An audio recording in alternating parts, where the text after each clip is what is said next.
good enough. He missed some dirt way back there in the corners.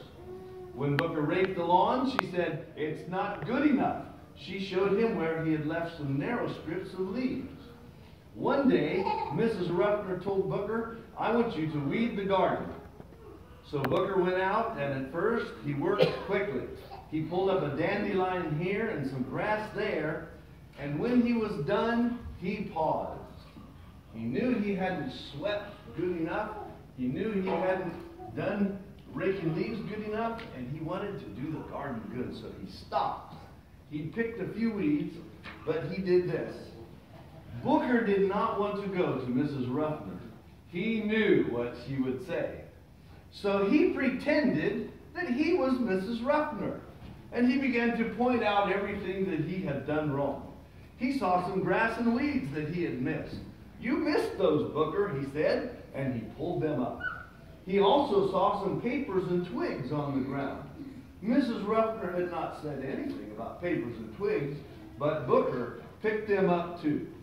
He was going to be faithful in the little things. And so Booker's pulling the weeds in the garden, cleaning it up.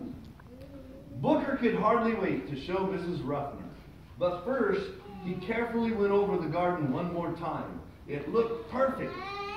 When Mrs. Ruffner saw the garden, a strange thing happened. Mrs. Ruffner was not mean anymore. From then on, she was friendly and kind. She praised Booker's work. Sometimes she even let him go to school in the afternoon if he got his work done in the morning. So I want you children to know, when you're faithful in the little things, it brings favor from your parents and your friends and from God. Booker was different now too. He had worked a little harder at everything he did. In fact, he even liked to work now. Mrs. Ruffner had taught Booker the most important lesson of his life.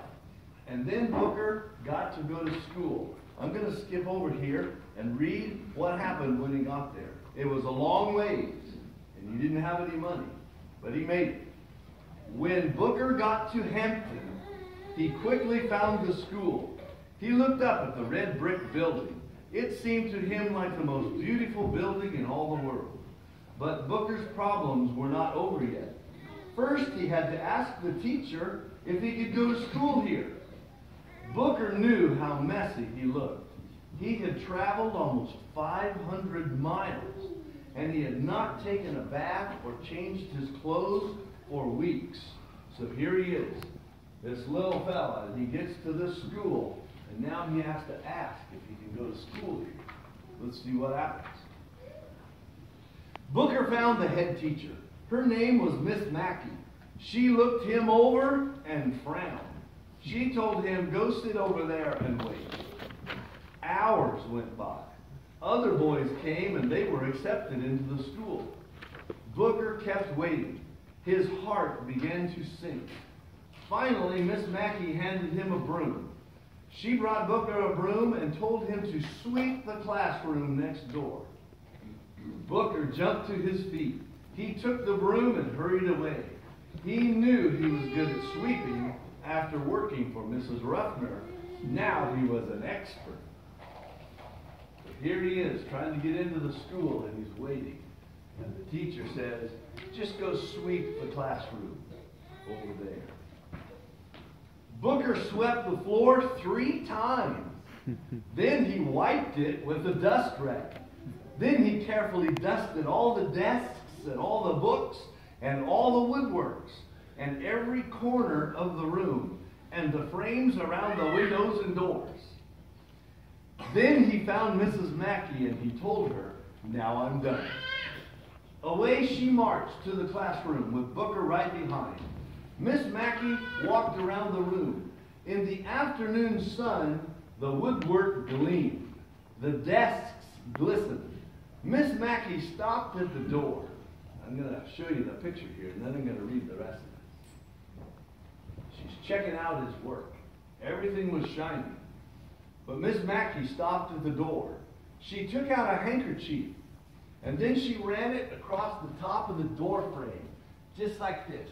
She took her hanky and she just went right across it, just like that.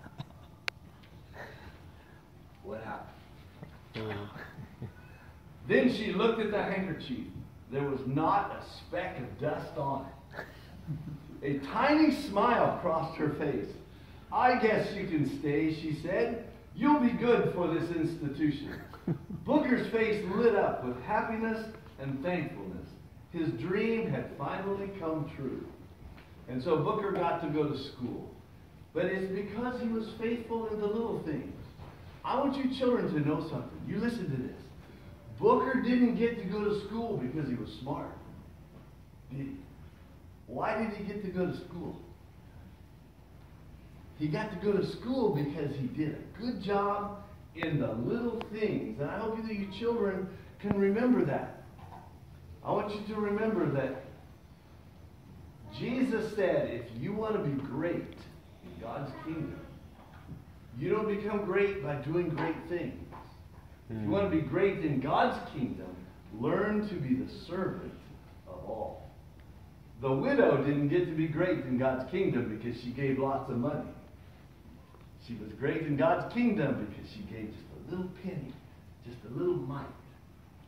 David was not great in God's kingdom because he was king.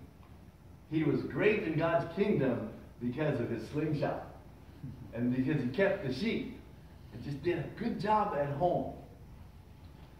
Mary was not great in God's kingdom because she did some great thing. But Jesus told you, children, why Mary was great. I'm going to tell you. Jesus said she's great because she hath done what she could. Just a little thing. And so I want you children to know, God watches you. He sees how good you obey your daddy and mommy. So let's pray. Father, we